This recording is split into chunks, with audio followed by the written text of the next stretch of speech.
Assalamualaikum warahmatullahi wabarakatuh. Perkenalkan, kami kelompok 3 dan kali ini kami akan membahas tentang jenis dan fungsi dari lembaga keuangan bank serta jenis dan fungsi dari lembaga keuangan non-bank dan juga instrumen keuangan syariah pada lembaga keuangan non-bank ataupun lembaga keuangan non-bank. Kelompok 3 terdiri dari beberapa mahasiswa dan mahasiswi. Yang pertama adalah Adida Naziha Azahra, yang kedua adalah Muhammad Rishad Fadila, saya sendiri, yang ketiga adalah Salwa Hanifah, yang keempat adalah Hanifah Budiwati Utami, dan yang terakhir adalah Talita Abigail.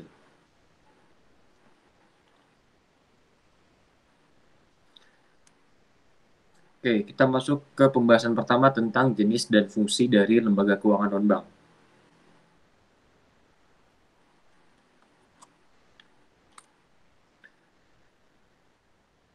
Definisi dari lembaga keuangan non-bank adalah badan usaha di bidang keuangan yang boleh menghimpun dan boleh menyalurkan dana kepada masyarakat.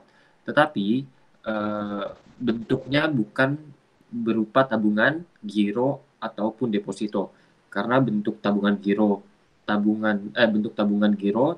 ataupun deposito adalah bentuk dari penerapan lembaga keuangan bank.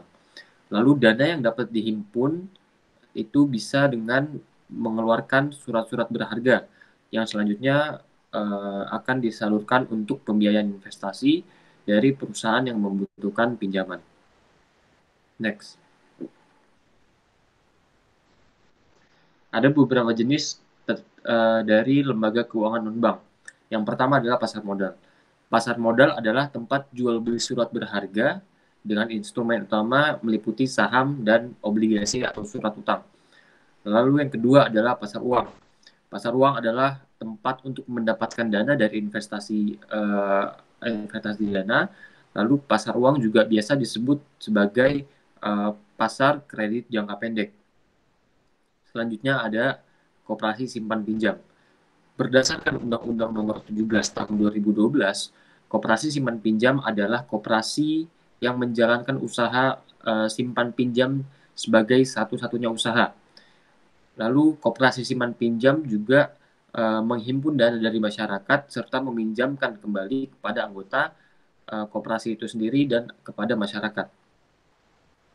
Next. Lalu ada lembaga pegadaian. Menurut OJKpedia, pegadaian adalah badan milik usaha negara, badan milik BUMN yang meminjamkan uang dengan menerima barang sebagai jaminan dari pinjaman yang meminjamnya. Yang terakhir ada asuransi. Nah, asuransi syariah adalah salah satu usaha dalam penerapannya yang mengadopsi prinsip at-ta'awun, yaitu tolong-menolong, dan melindungi, yaitu takaful. Di antara jumlah orang yang atau pihak yang berinvestasi dalam bentuk aset atau tabarruk dengan bentuk pengembalian jika terjadi risiko tertentu dengan akad-akad yang sesuai dengan prinsip syariah.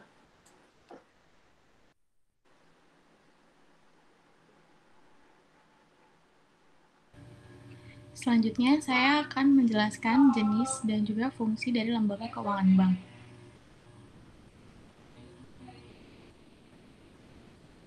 Lembaga keuangan bank adalah badan usaha yang memberikan fasilitas atau jasa perbankan bagi masyarakat umum secara langsung seperti penyimpanan, pembayaran, dan pinjaman atau kredit. Jasa layanan yang diberikan oleh lembaga keuangan bank adalah yang pertama jasa pemindahan uang atau transfer, jasa penagihan, jasa penjualan mata uang asing atau valuta asing, jasa safe deposit box, jasa clearing, traveler's check, bank card, bank draft, dan juga letter of credit.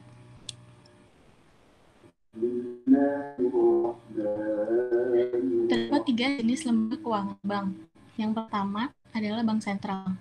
Bank sentral merupakan salah satu lembaga keuangan bank yang bertanggung jawab untuk menstabilkan kurs mata uang atau nilai mata uang yang berlaku di suatu negara. Bank sentral memegang fungsi sebagai bank sirkulasi sehingga uang tersebut selalu berputar. Kemudian, bank sentral juga menjadi lender of the last resort dan bankers bank pada suatu negara. Tujuan dari bank sentral adalah untuk mencapai serta memelihara kestabilan nilai rupiah, sehingga bank sentral berupaya dalam menetapkan kebijakan moneter, mengatur dan menjaga kelancaran sistem devisa, hingga mengatur dan mengawasi bank yang lain. Yang kedua adalah bank umum. Bank umum adalah lembaga keuangan yang melakukan kegiatan usaha di bidang jasa keuangan, baik secara konvensional maupun dengan berprinsip syariah. Fungsi dari bank umum ini adalah lembaga yang berperan sebagai perantara keuangan atau yang menjembatani pihak yang memerlukan dana atau yang memiliki dana, sehingga dana dihimpun dari masyarakat kemudian disalurkan kembali kepada masyarakat, baik untuk individu maupun perusahaan yang membutuhkan modal.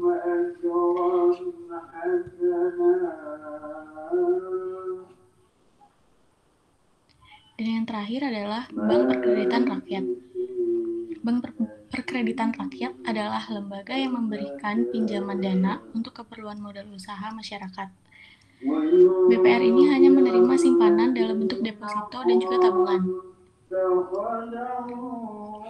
Tugas pokok dari BPR adalah yang pertama menghimpun dana dari masyarakat, baik deposito berjangka atau tabungan. Yang kedua, memberikan kredit kepada masyarakat untuk mengembangkan usaha, baik individu maupun badan usaha. Yang ketiga, menempatkan dana tersebut dalam bentuk sertifikat Bank Indonesia atau SBI, tabungan pada bank lain, deposito berjangka, dan sertifikat deposito. Yang terakhir, memberikan jasa perbankan dalam bentuk pinjaman atau pembiayaan dengan sistem bagi hasil sesuai peraturan pemerintah.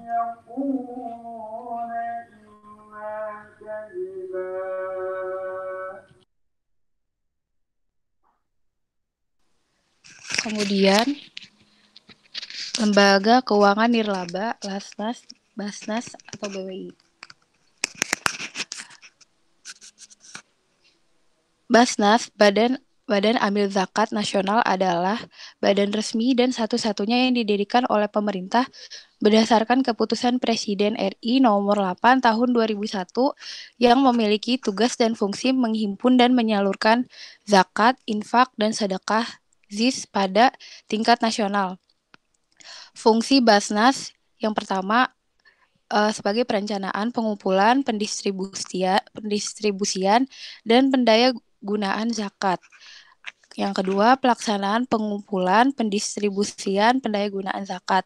Yang ketiga, pengendalian pengumpulan, pendistribusian, dan pendaya gunaan zakat.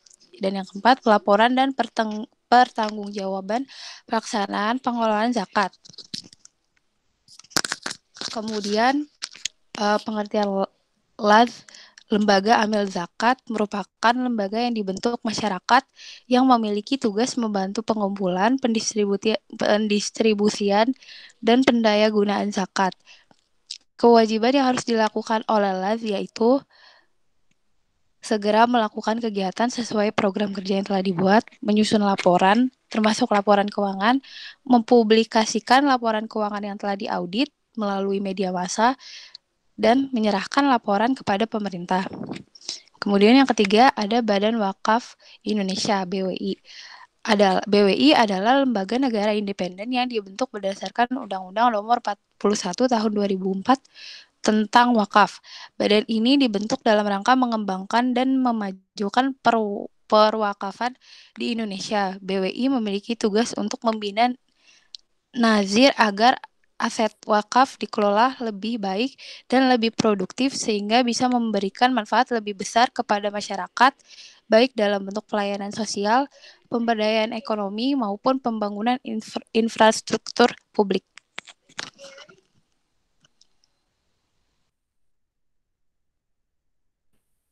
Selanjutnya terdapat macam-macam surat berharga konvensional yang terdapat dalam KUHD. Yang pertama ada surat wesel. Surat wesel merupakan suatu surat berharga bertanggal dan menyebutkan tempat penerbitnya, yang merupakan perintah tanpa syarat oleh penarik untuk membayar kepada pihak pemegang atau ditunjuk oleh pemegang tersebut. Lalu yang kedua ada surat sanggup atau promes.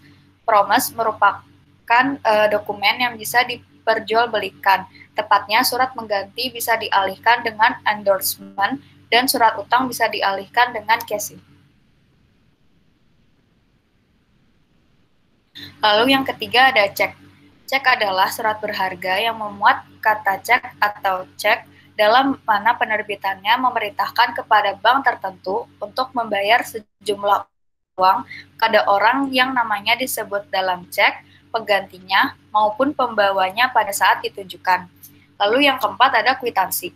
Kwitansi adalah surat yang ditanggali diterbitkan oleh penanda tangannya terhadap orang lain untuk suatu pembayaran sejumlah uang yang ditentukan di dalamnya kepada penunjuk pada waktu diperlihatkan. Lalu yang kelima ada saham. Saham adalah tanda penyertaan modal seseorang atau pihak badan usaha dalam suatu perusahaan atau perseroan terbatas. Lalu yang keenam ada konsumen atau bill of lading. Konsumen adalah dokumen pengangkutan barang yang di dalamnya memuat informasi lengkap mengenai nama pengirim, nama kapal, data muatan, dan pelabuhan bongkar, rincian uang tabungan, cara pembayaran, nama penerima atau pemesan, jumlah bill of lading yang harus ditandatangani, dan tanggal bill of lading ditandatangani.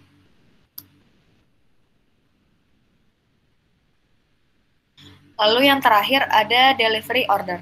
Delivery order adalah suatu bentuk dokumen yang memiliki fungsi sebagai surat pengantar atas suatu barang yang di dalamnya tercantum dan ditunjukkan kepada pembeli atau penerima yang sudah ditentukan oleh pembeli serta dilindungi hukum legalitas yang dibutuhkan di jalan raya, mulai dari mereka keluar perusahaan hingga tiba di wilayah pembeli.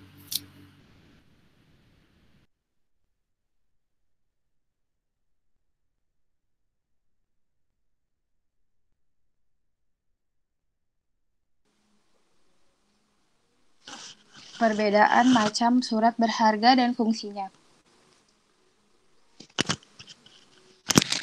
Perbedaan macam-macam surat berharga ini terletak pada fungsinya. Pertama, fungsi wesel sebagai surat berharga yaitu wesel sebagai alat bayar kredit dan sebagai alat pengiriman uang. Yang kedua, fungsi surat sanggup sebagai surat berharga sebagai alat bayar kepada pihak yang memegang surat yang merupakan kesanggupan tanpa syarat oleh penerbit untuk membayar kepada pihak pemegang surat sanggup. Kemudian yang ketiga, fungsi cek yaitu menarik atau mengambil uang di rekening giro, alat untuk melakukan pembayaran. Kemudian fungsi kwitansi, surat berharga yang mengandung perintah kepada pihak ketiga untuk membayarkan sejumlah uang tertentu yang tertulis pada kwitansi tersebut kepada penunjuknya. Kemudian saham. Fungsi saham sebagai bukti kepemilikan nilai perusahaan. Saham menyatakan bahwa penanaman modal orang yang membeli saham tersebut juga terlibat dalam kepemilikan sebagian dari perusahaan yang bersangkutan. Surat yang berharga memiliki fungsi kepemilikan atas barang dokumen of title yang menyatakan bahwa orang yang memegang BL merupakan pemilik dari barang yang tercantumnya pada BL.